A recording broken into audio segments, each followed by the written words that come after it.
videonya.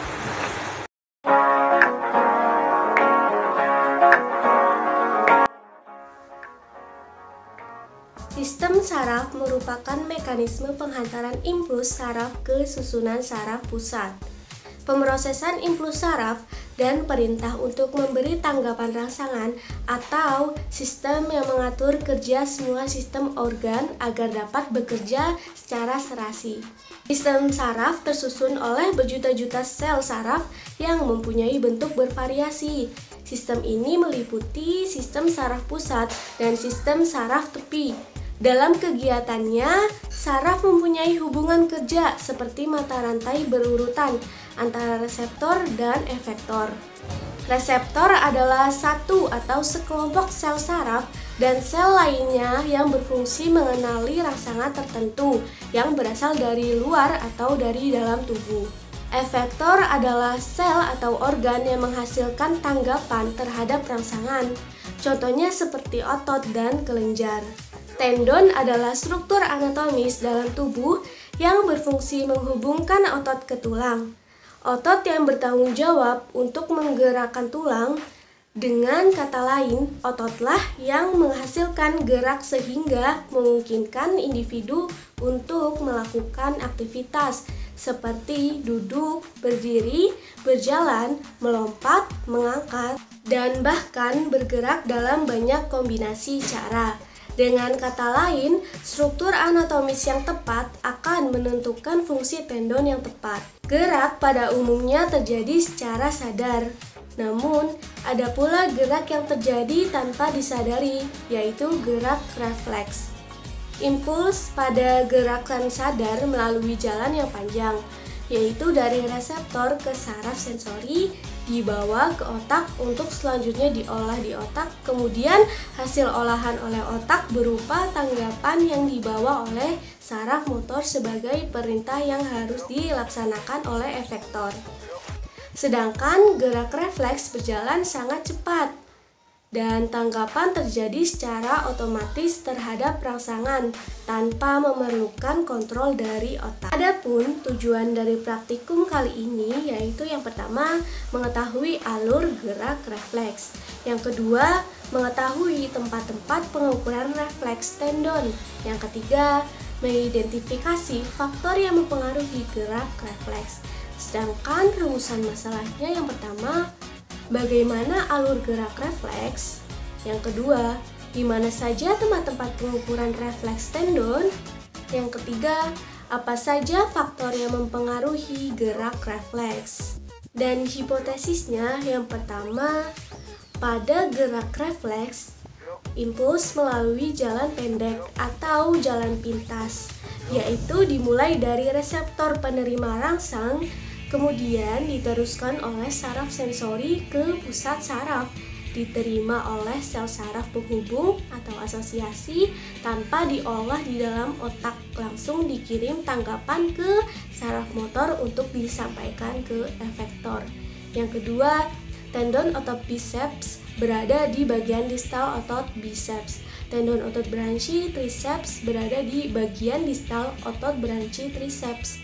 Tendon patella berada di bagian distal lutut dan tendon Achilles berada tepat di atas tumit pada malleolus pergelangan.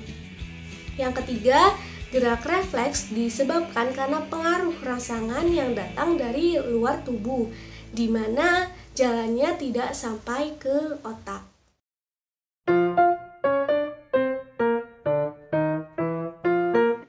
Yang pertama ada sendok kayu atau martel refleks. Yang kedua ada kursi. Yang ketiga ada probandus. Kalian dapat menggunakan dua probandus sebagai perbandingan.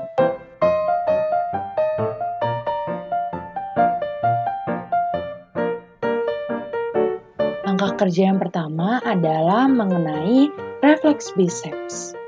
Untuk lebih jelasnya, kalian bisa membaca tentang langkah kerja berikut ini.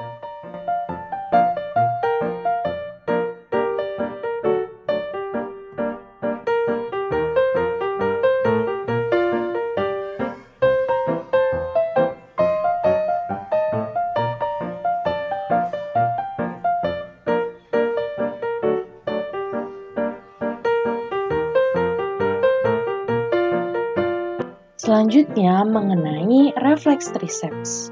Untuk lebih jelasnya kalian bisa membacanya.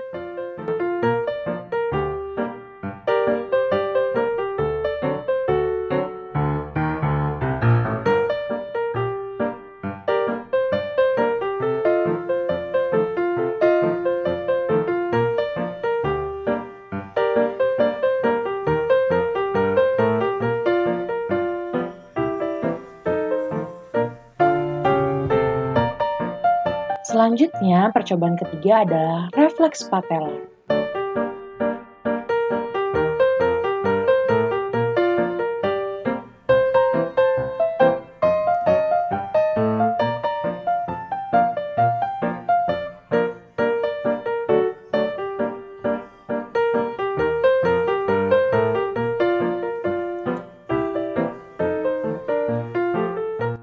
Percobaan keempat adalah refleks Achilles.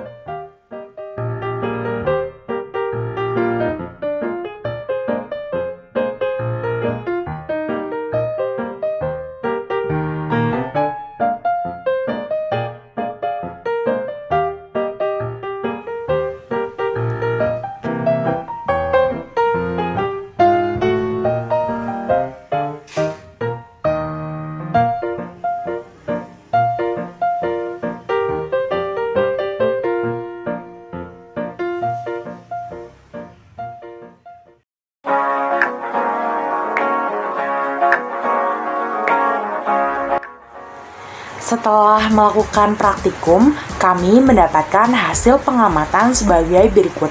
Probandus yang pertama memiliki refleks biceps, triceps, patellar, dan Achilles yang baik, ditandai dengan tanda plus yang ada pada tabel hasil pengamatan.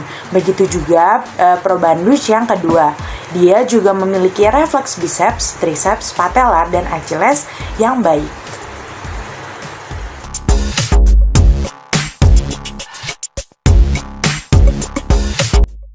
Pembahasan pada praktikum kelompok kami, yaitu kelompok kami melakukan 4 jenis percobaan, yaitu gerak refleks pada tendon biceps, tendon triceps, tendon patellar, dan tendon Achilles.